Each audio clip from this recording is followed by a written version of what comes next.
Capítulo 13. Una estación receptora y emisora para el pensamiento. El 12º paso hacia la riqueza. Hace más de 20 años, el autor, que entonces trabajaba con el ya fallecido Dr. Alexander Graham Bell y con el Dr. Elmer R. Gates, vio que el cerebro humano es tanto una estación receptora como emisora para la vibración del pensamiento. De un modo similar al empleado por el principio de la radiodifusión, todo cerebro humano es capaz de captar las vibraciones de pensamiento que están siendo emitidas por otros cerebros.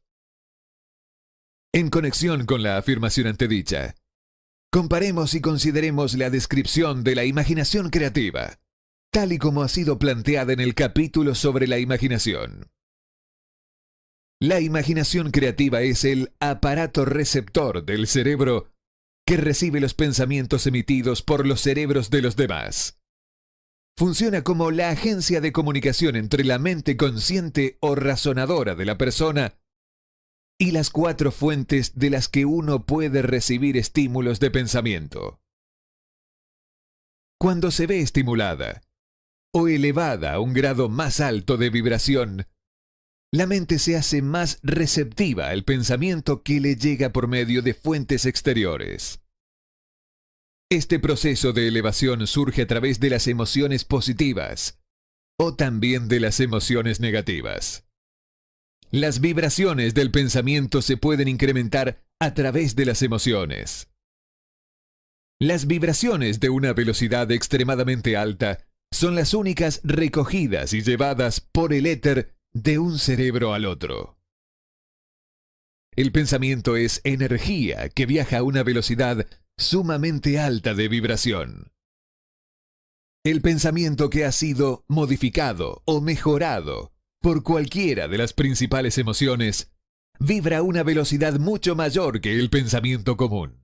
Y es este tipo de pensamiento el que pasa de un cerebro al otro, a través de la maquinaria de transmisión del mismo cerebro humano.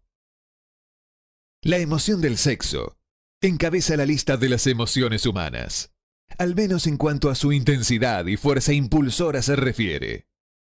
El cerebro que ha sido estimulado por la emoción del sexo funciona a mucha más velocidad que cuando esa emoción está inactiva o ausente.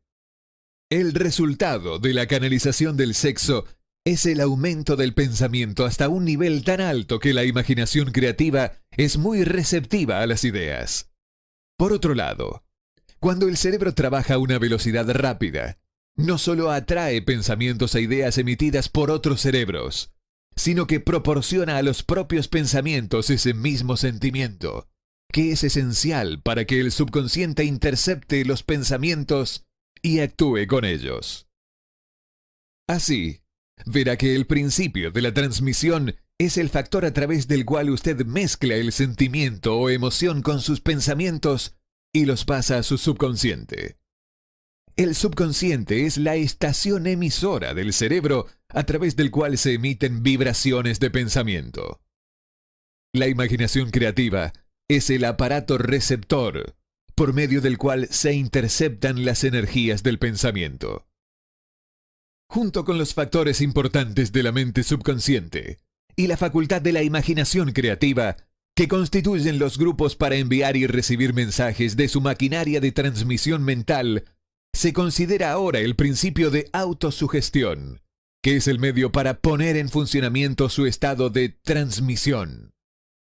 Las instrucciones descritas en el capítulo sobre la autosugestión le han informado con claridad del método para convertir el deseo en su equivalente monetario. El manejo de su estación radiodifusora mental es un procedimiento relativamente simple. Solo ha de tener en cuenta 3 principios que debe aplicar cada vez que desee utilizar su estación radiodifusora: el subconsciente, la imaginación creativa y la autosugestión. Ya hemos descrito los estímulos por medio de los cuales se ponen en acción estos 3 principios, y debe recordar que el procedimiento empieza con el deseo. Las mayores fuerzas son intangibles. La depresión llevó al mundo al borde del límite del entendimiento de las fuerzas que son intangibles y pasan desapercibidas.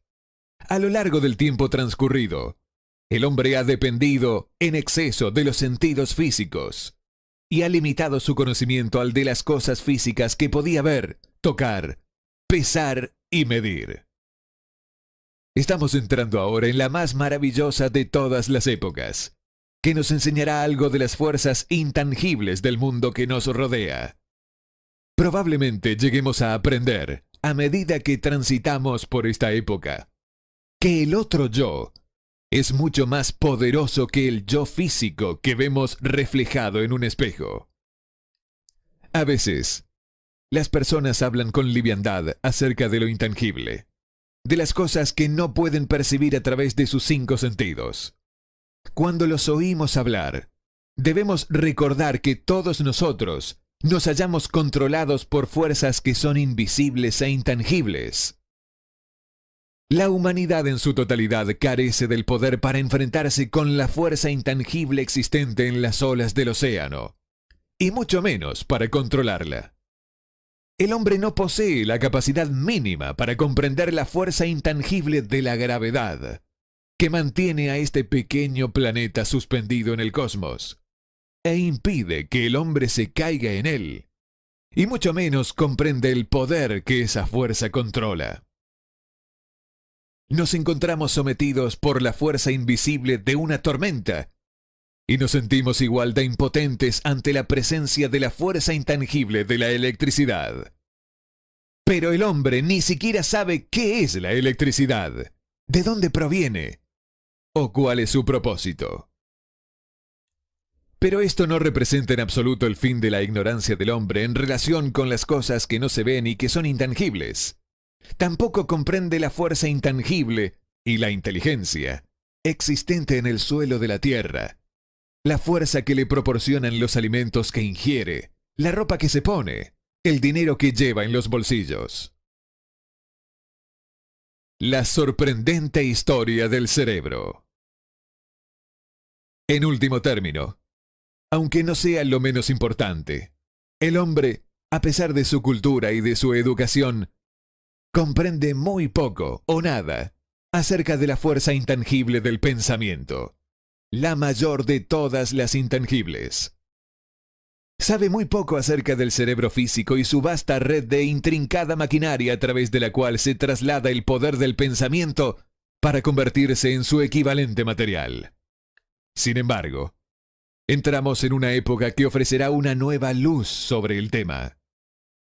Los hombres de ciencia han empezado a dedicar su atención al estudio de ese órgano tan maravilloso que es el cerebro, y, aun cuando todavía se encuentran en la fase de jardín de infancia de sus estudios, han descubierto ya conocimientos suficientes como para saber que el panel central del cerebro humano, el número de líneas que las células cerebrales conectan entre sí, es igual a una unidad seguida por 15 millones de ceros.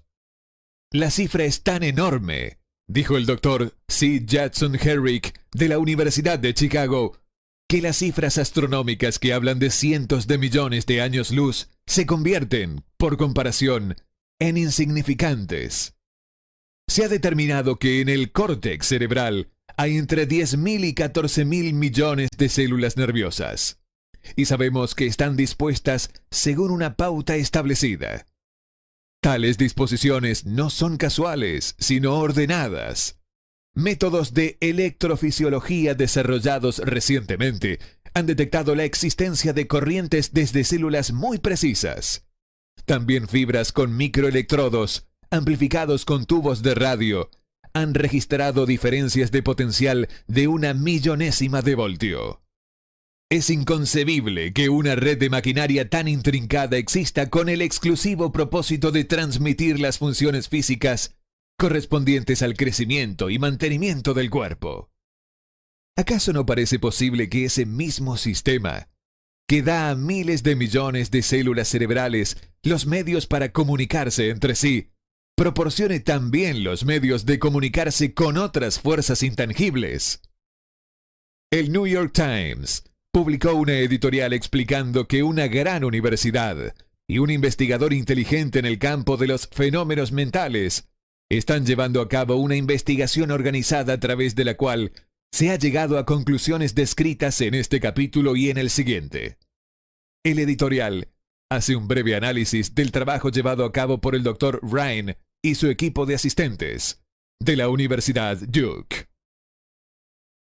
¿Qué es la telepatía?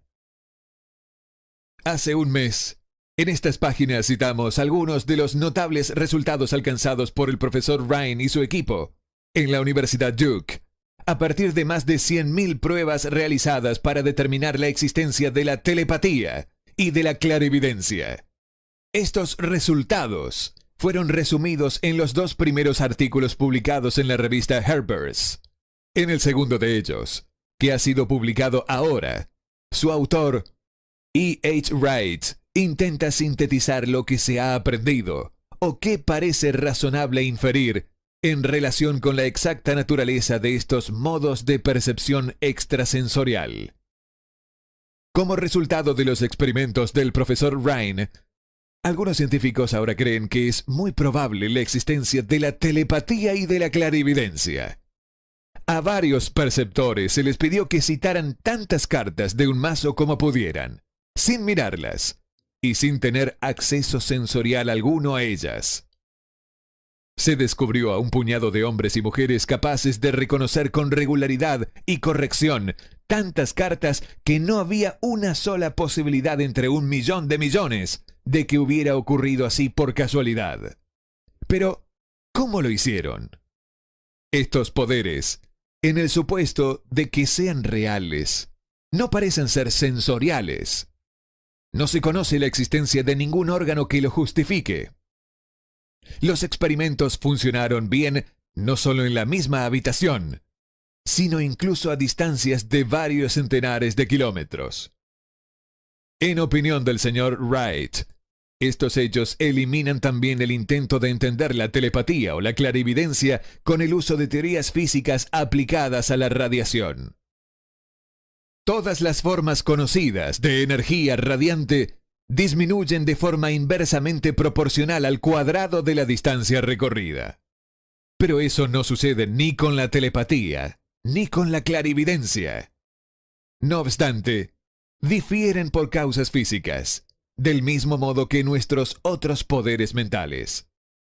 En contra de una opinión muy difundida, no mejoran cuando el perceptor se haya dormido o adormecido, sino que, al contrario, aumentan cuanto más despierto y alerta está.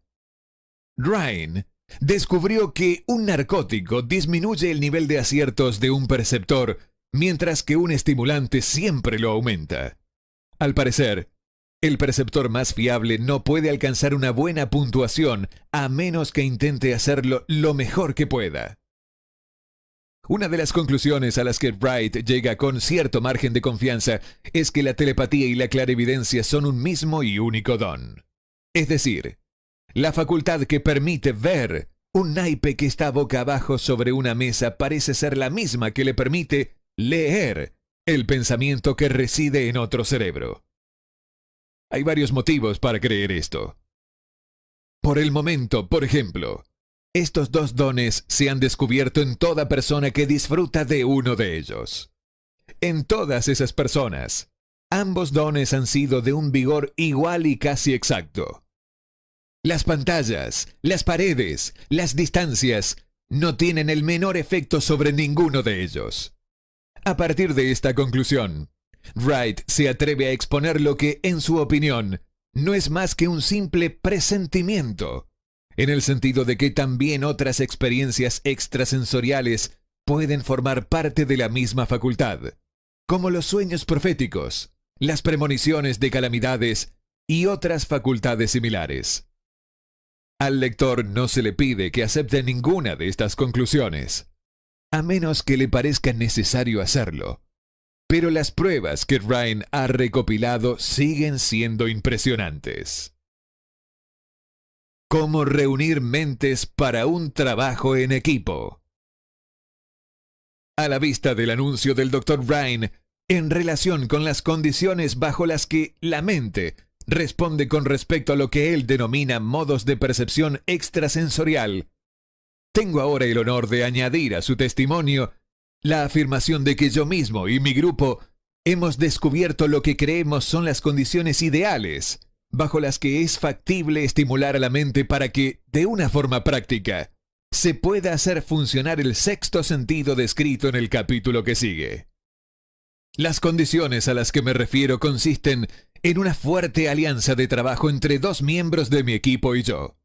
Gracias a la experimentación y la práctica, hemos descubierto cómo estimular nuestras mentes, mediante la aplicación del principio utilizado en relación con los consejeros invisibles, descritos en el capítulo siguiente, de tal modo que, por medio de un procedimiento de fusión de nuestras mentes en una sola, podemos encontrar la solución a una gran variedad de problemáticas personales presentados por mis clientes.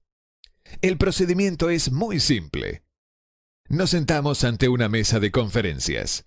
Exponemos con claridad la naturaleza del problema que hemos de considerar y a continuación empezamos a hablar de él. Cada uno de nosotros contribuye con aquello que se le ocurre. Lo más extraño de este método de estimulación mental es que sitúa a cada uno de los participantes en comunicación con fuentes de conocimiento desconocidas claramente, situadas al margen de nuestra propia experiencia. Si usted comprende el principio descrito en el capítulo sobre el equipo de trabajo, reconocerá sin lugar a dudas el procedimiento de mesa redonda descrito aquí como una aplicación práctica del trabajo en equipo. Este método de estimulación mental, a través de una discusión armoniosa de temas concretos, realizada entre tres personas, ilustra el empleo más sencillo y práctico de lo que es el trabajo en equipo. Al adoptar y seguir un plan similar, cualquier estudiante de esta filosofía puede entrar en posesión de la famosa fórmula Carnegie, brevemente descrita en la introducción. Si eso no significó nada para usted en el momento de leerla, marque esta página para continuar luego la lectura y vuelva a leer la introducción en cuanto haya terminado este capítulo. La depresión fue una bendición camuflada. Redujo al mundo entero a un nuevo punto de partida que le da a cada persona una nueva oportunidad. La escalera del éxito nunca está atochada en lo más alto.